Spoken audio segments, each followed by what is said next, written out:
1, 2, 3, 4, 5, 6, 7, 8, UCLA. UCLA, fight, fight, fight. Once a Bruin, always a Bruin. This is Alex with Sinspiration, where I inspire you to develop a growth mindset. It's March, which means this is when UCLA college decisions come out for the high school seniors. And this year, it will be for the class of 2028. I still remember the day that I got into UCLA, back in March of 2013. Back then, times were much simpler. McDoubles were $1 each. Tuitions at UC for residents were $16K a year. Private schools were only $38K a year, and I was only 18 years old. In today's video, I want to share with you the most important lessons I learned throughout college at UCLA, all of which shaped the person that I am today. I am eternally grateful for what UCLA has given me, which is why I continue to give back in whatever way I can, not just through donations. Freshman year was special. First time living on my own, collegiate classes, living in the dorms, meeting people almost every single day, experiencing LA, and freshman 15 at the dining halls. What makes UCLA special is that well-roundedness factor.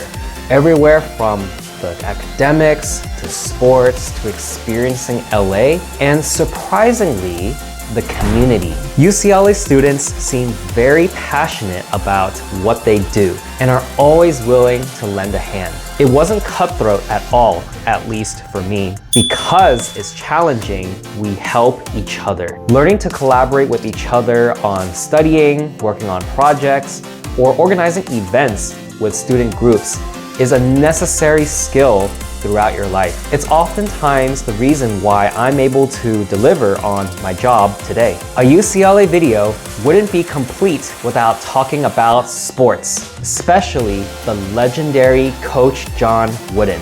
Coach Wooden led the Bruins to 10 NCAA championships in basketball.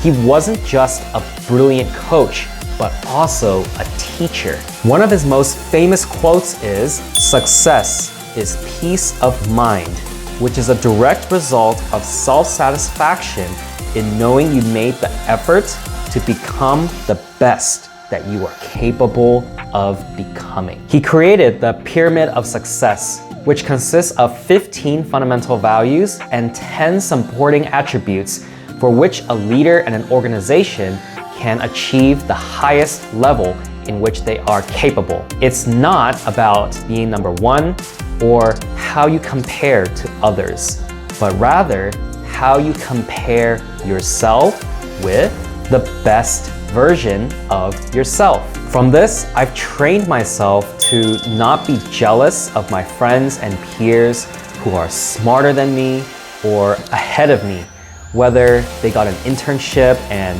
I didn't, or work at a more prestigious company, or even make more money than I did. Everyone works at their own scale and timeline. Who knows what you will become down the road, but you have to work hard and be committed. When I first started at UCLA, I honestly thought the classes weren't as hard as I expected, probably because I went to a challenging high school. I had A's going into all 3 of my classes, only to tank the final exam in one of them and ended up with a B-.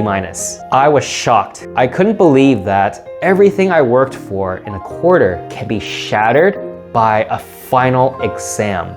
And that was a scary moment for me, but a humbling moment. This was when I realized the playing field is level, and I am working and studying with people who are just as capable as I am. It's UCLA after all, and it's gonna be a similar experience when I work in industry, where I'm surrounded by colleagues who are more experienced and capable. I also learned that failure isn't the end of the world, but rather an opportunity for improvement. Failing that final exam meant that I didn't actually master the material. I probably memorized a concept, but didn't know how to apply it to a particular problem. This meant that I had to change my study habits, whether it's reading more, doing more practice problems, going to office hours and asking questions to the professor and TA, and discussing with my classmates. The same can be applied to work.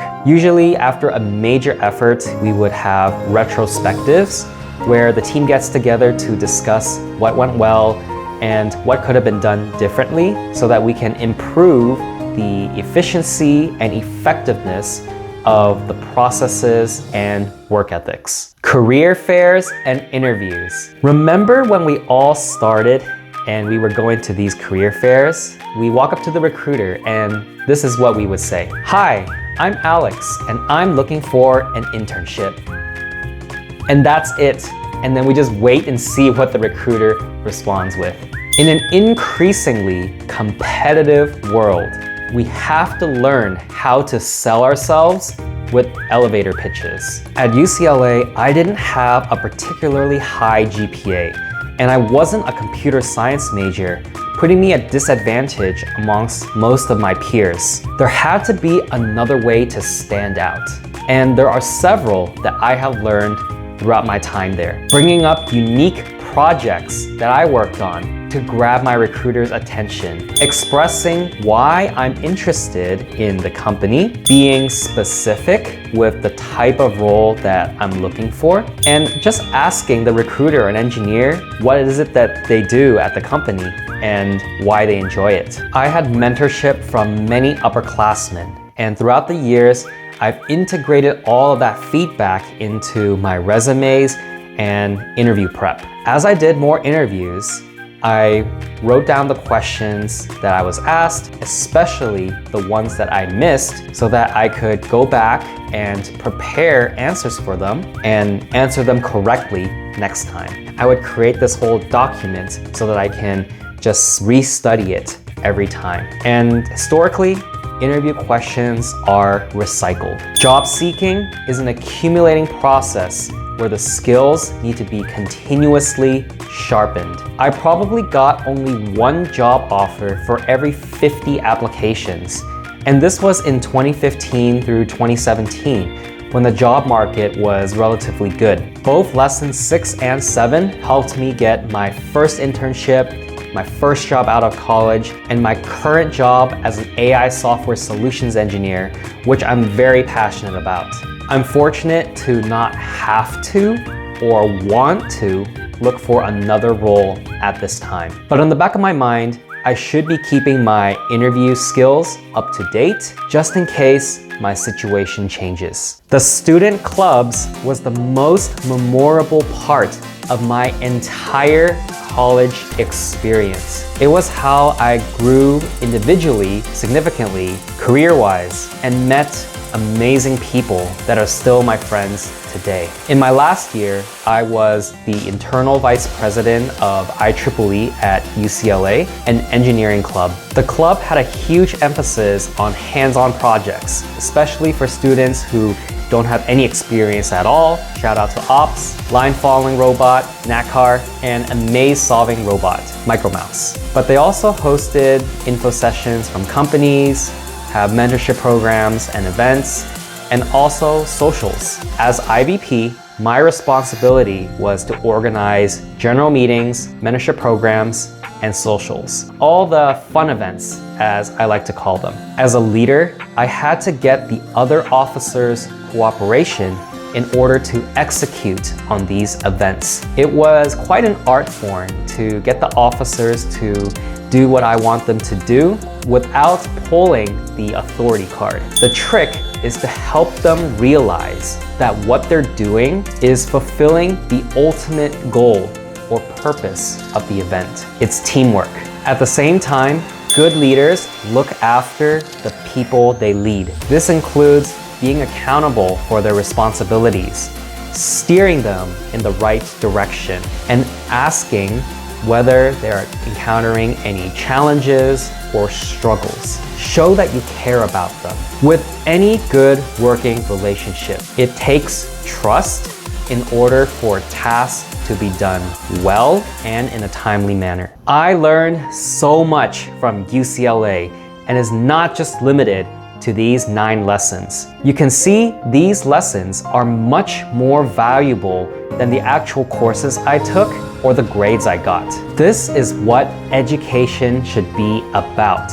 Learning these life skills, especially how to learn. The content is only secondary, and the grades are only useful to tell you that you need to do better or to get into grad school. Remember, C's get degrees. And you know what? I'm still involved with UCLA today through IEEE and also teaching a class to freshman students. Whenever I get an opportunity to inspire the students, I take it. Go ahead and smash that like button and comment below with what you think about these 9 lessons. If you like videos like this, subscribe to my channel to get updates on new videos and check out my page for more content on how to grow your mindset. You've been inspired today. Good luck, class of 2028, especially UCLA. Go Bruins!